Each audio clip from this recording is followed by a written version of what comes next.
first recipe I'm going to do is a watercress soup. This time of year, watercress is great. It's peppery, good in salads, but also fantastic in a soup, which we're going to do together. Okay, now let's start off. I've got some potatoes here. I've washed these, and what I've done is, for the watercress soup, is I've peeled them, quite chunky, and we're going to keep these back here because these are going to be for our fish cakes later on in the recipe. Half a red onion, and we keep the other half red onion back because this is going to go for one of the mackerel recipes which I'll be using later on. I've got the garlic and ginger, some chopped leeks, some seasoning, salt and pepper. Now I put some creme fraiche in the recipe and you can use it if you've got it. I opt for double cream. I've got some veg stock, a little bit left wine over from last night, and don't say you don't have any wine left over because you'll be telling the porky, and some chopped herbs and this lovely watercress we've got. I've just put the butter, the garlic and ginger. I'm also going to pop in the leeks, okay, and also the red onion. And then what we're going to do here is I'm just going to pop those on a medium heat. We're just going to bring this up and we're just going to let that sweat down and cook in the butter itself. Now, I'm going to put on a small lid on that, but I don't have a lid, so I'm going to use a saucepan. And again, it's just utilising what you've got available and lying around. And this is softened up beautifully.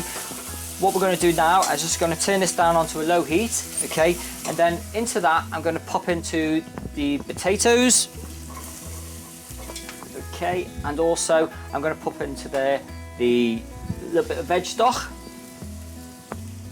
That little bit of wine you've got left over.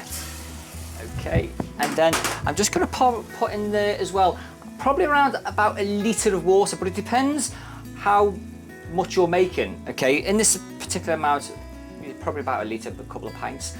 Okay, now this has been ticking over for about 15 minutes now, and I've just turned it back down onto a nice simmer.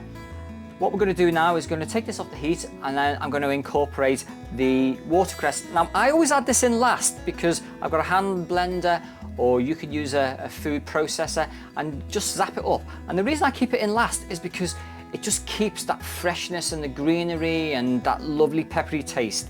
Right, so I'm just going to start liquidate. And now be careful with this, is because it will spit at you, and you know, because it's quite hot as well, we don't want you to burn yourselves. So we're just doing it gently, just to break that in, okay? And you see that lovely colour of that watercress there? Just going to start adding in a little bit of the double cream as well.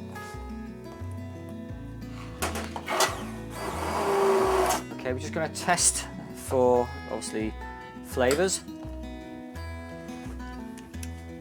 Oh yeah, that's lovely. Now, to me, that doesn't need any seasoning, but, you know, this is a personal preference. I've got the peppery from the watercress. I've got the veg stock in there again, so that gives me a nice little bit of saltiness and seasoning. But this is gorgeous. Oh yeah. I've got some bread left over from last night.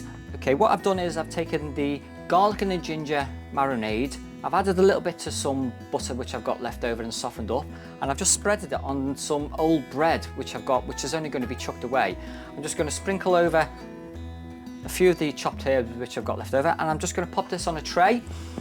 I'm just going to shove this under the grill, and it's a great finish to that lovely watercress soup. It's not on the recipe, but just adds a nice twist. Just got a few mixed herbs and salad leaves, and I'm just going to garnish that off, if you've got any guests that is. And I'm just going to get the garlic bread, and I'm going to enjoy that for lunch.